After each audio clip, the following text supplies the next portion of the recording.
Kremlin critic Alexei Navalny's supporters took to the streets in various parts of Russia to demand his release from prison. This is the second straight weekend of protests organized by Navalny's allies, despite warnings from the Russian police.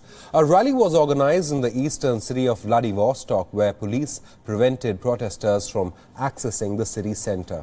Protesters joined hands, marched and raised slogans against Russian President Vladimir Putin. The protest was held in minus 13 degrees Celsius.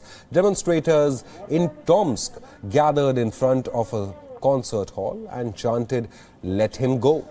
145 people have been detained, including 76 in Vladivostok. Authorities have closed 7 metro stations in Moscow meanwhile, and they are restricting pedestrian movement in the Russian capital.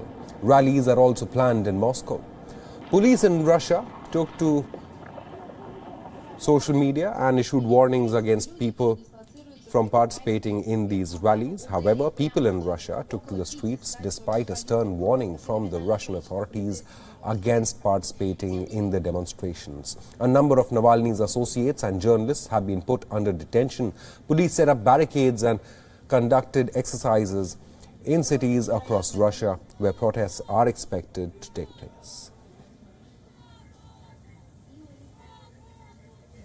Бойко про полицию, которую он вчера написал. Подразделения Министерства внутренних дел России и других правоохранительных органов предпримут все необходимые меры для поддержания общественного порядка в местах проведения публичных мероприятий. Вместе с тем предупреждаем, что любые насильственные действия в отношении сотрудников, невыполнение их законных требований будут пресекаться. Лица, совершившие подобные правонарушения, будут задержаны и привлечены к ответственности, предусмотренной законодательством. Remember, Navalny's arrest on the 17th of January sparked nationwide unrest. Navalny was arrested shortly after he flew back from Germany for the first time after the poisoning attack.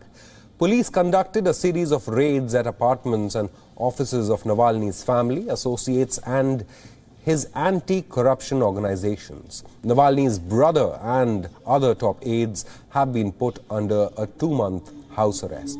Russian authorities have refused to open a full-fledged criminal inquiry, citing lack of evidence that Navalny was even poisoned.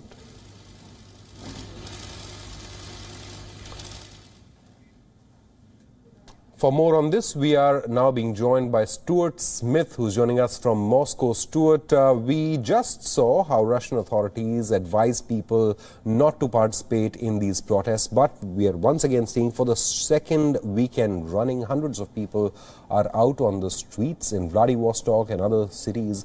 What's the situation like in Moscow? Well, at the end of last protest last weekend, organisers said they would do exactly the same again. Another unauthorised rally across Russia, this time 142 cities planned. And as you said, also going on in Moscow. But this time authorities are taking a much harder line, setting up all sorts of measures designed to prevent protesters from even getting close to where they planned this rally. They were hoping to go to Lubyanka Square, which is where the FSB is based. The people that Navalny accuses of poisoning him last year, and also the location of the presidential administration, because what they're calling for is the release of Alexei Navalny, and the president himself would have to give that sort of permission for this level of situation.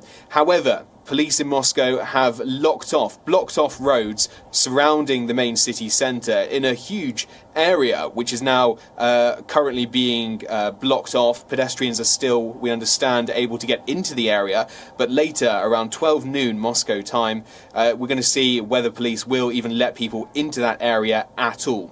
They're also likely to turn off internet connections. They've asked cafes and restaurants to turn off their internet connection, and they have been forced to close. Buses are being diverted away from the city centre, and 7 metro stations have been closed. Authorities making it incredibly clear that if you try and turn out today, you will be met with a police presence and potentially forcibly removed. Authorities say this protest is illegal for a number of reasons, not just that this is a mass rally which has been not officially sanctioned, but also COVID-19 legislation means there are even stricter rules around ranging rallies. However, we have seen people across Russia, further in the east, already already coming out, and it's impossible to tell yet whether more people or fewer people will turn out than last weekend. In some cities it's been more, in some cities it's been fewer. In Moscow, though, we are expecting a few thousand, certainly, once again.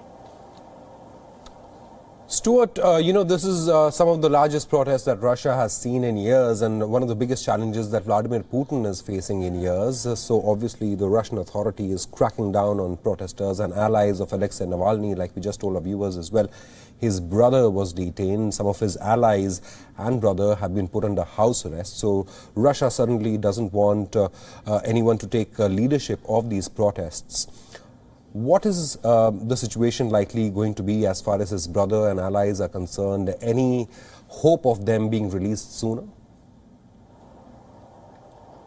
No, 2 months is the current sentence for these people being held in custody in house arrest for 2 months, which is longer than would be expected for a normal house arrest situation. They've been accused with promoting these rallies on social media, online, encouraging people to come out, and therefore they must remain at home for 2 months, according to the police. His brother, his allies, and also, though, this is meant to intimidate protesters themselves from turning out, not just his high-level allies in his anti-corruption organisation, but make it clear to protesters coming out today that the state will use its maximum jurisdiction, its maximum, what it's allowed to do under the law, to prevent people coming out. And protesters have been told they could be charged with organising a mass rally, which is illegal, and that faces up to 15 years in prison for the most extreme cases. So the government making it very clear that there will be severe repercussions for people who turn out. His allies have been trying to continue his work since Navalny was detained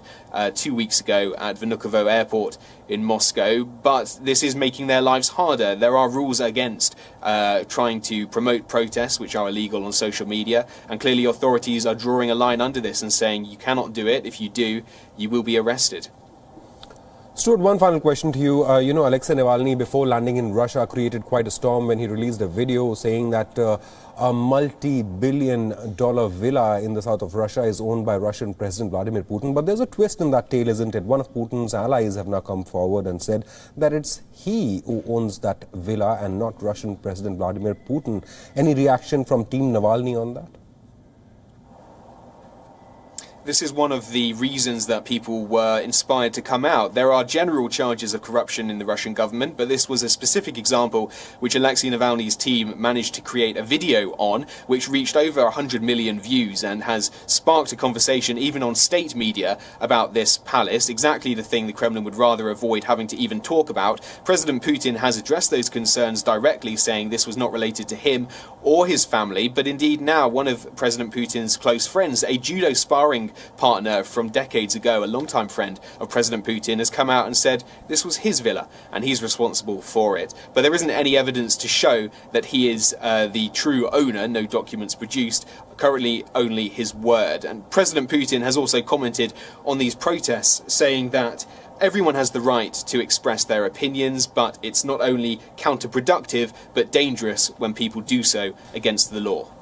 Stuart Smith, thank you so much for joining us. Despite warnings by Russian authorities, we can clearly see in the visuals hundreds of people are out on the streets across Russia, some of them even braving freezing temperatures to protest and demand the release of Alexei Navalny. WION is now available in your country. Download the app now and get all the news on the move.